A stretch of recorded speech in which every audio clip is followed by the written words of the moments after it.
राज की बात में वो सवाल जो पूरे देश को परेशान कर रहा है। एक ऐसा जांबाज जो गोलियों की बौछारों, तोपों की गोलाबारी और मिसाइलों को चकमा दे गया, मौत की आंखों में आंखें डालकर उसे परास्त किया।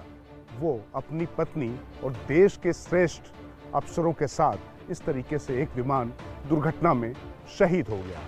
तो सबसे बड़ा सवाल, क्या वाकई जनरल तमाम लोगों को खटक रहे थे? क्या था इसके पीछे राज?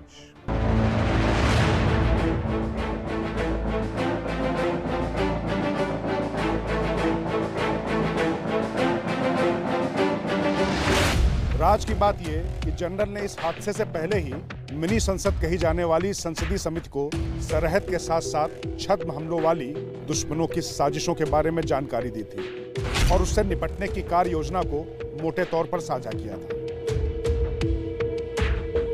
राज की बात में आगे बढ़ें उससे पहले चीन के मुखपत्र ग्लोबल टाइम्स में जनरल रावत की मौत के बहाने भारतीय सैन्य तैयारियों का जिस बेशर्मी से मजाक उड़ाया गया है उसे याद करिए। ग्लोबल टाइम्स ने रूसी हेलीकॉप्टर Mi-17 के दुर्घटनाग्रस्त होने के बाद भारतीय सैन्य तैयारियों का निर्लज्जता से मखौल उड़ाया। जाहिर है कि इस निकृष्ट हरकत से ड्रैगन ने भारतीय सेना और उसको नया तेवर और कलेवर देने में जुटे जनरल रावत के प्रति अपनी घिनौनी सोच को उजागर कर ही दिया।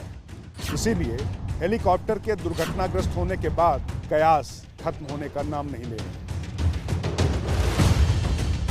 राज की बात यह है कि पिछली 27 नवंबर को ही संसदीय समिति के सामने जनरल रावत ने अपने तीनों सेना अध्यक्षों की मौजूदगी में इस तरीके के खतरों के प्रति आगाह किया था।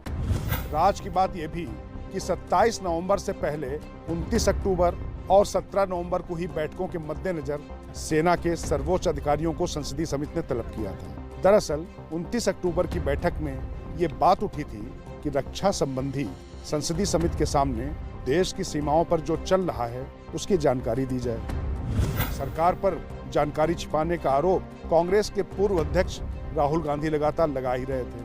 वह भी 29 अक्टूबर की बैठक में मौजूद थे।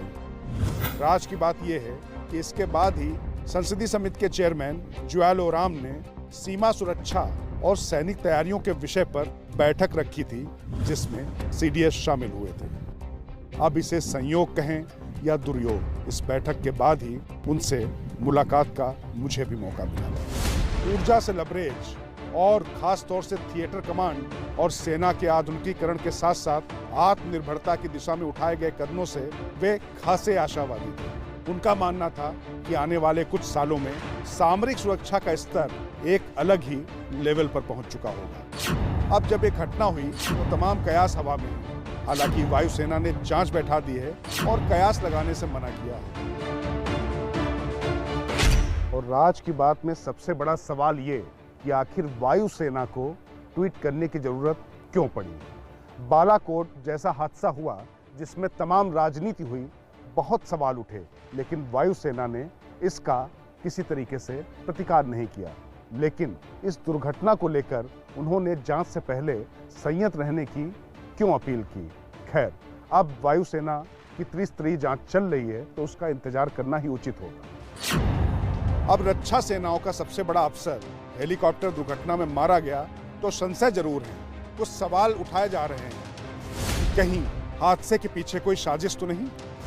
चंद किलोमीटर की दूरी हेलीकॉप्टर पूरी क्यों नहीं तय कर पाया? उड़ान से पहले क्या कोई तकनीकी खराबी थी जिसे दरकिनार किया गया? अगर मौसम की जानकारी थी तो उड़ान को टाला क्यों नहीं गया? उड़ान से पहले क्या जांच के सभी पैरामीटर्स को सुनिश्चित किया गया था? फरवरी 2015 में भी जनरल रावत का हेलीकॉप्टर दुर्घटनाग्रस्त हुआ था। क्या ये महज संयोग है? जनवरी 2020 में ताइवान के चीफ ऑफ स्टाफ शेन यी मिंग की हेलीकॉप्टर दुर्घटना में मौत के बाद हादसे के पीछे चीन पर सवाल उठा था। क्या बिपिन रावत की मौत के पीछे किसी बाहरी ताकत का हाथ है? सीडीएस बहुत तेजी से थिएटर कमांड और सेना के आधुनिकीकरण पर काम कर रहे थे। चीन के खिलाफ 2017 डोकलाम और 2020 लद्दाख की घटना के बाद कठोर नीति अपनाई गई। तो क्या ये कदम कुछ देशों की आंखों की किरकिरी बने हुए थे? तो राज की बात में इन्हीं सवालों के साथ अब लूँगा मैं आपसे विदा, लेकिन रुखसत होने से पहले एक जानकारी आपके साथ साझा करना ज़रूरी है। वो ये कि जिस Mi-17 हेलीकॉप्टर की दुर्घटना हुई है उसको सेना से हटाने पर अभी कोई विचार नहीं है, क्योंकि अभी ये सबसे उन्नत हेलीकॉप्टर है। इस तरीके की जानकारी रशिया को भी दी जा चुकी है।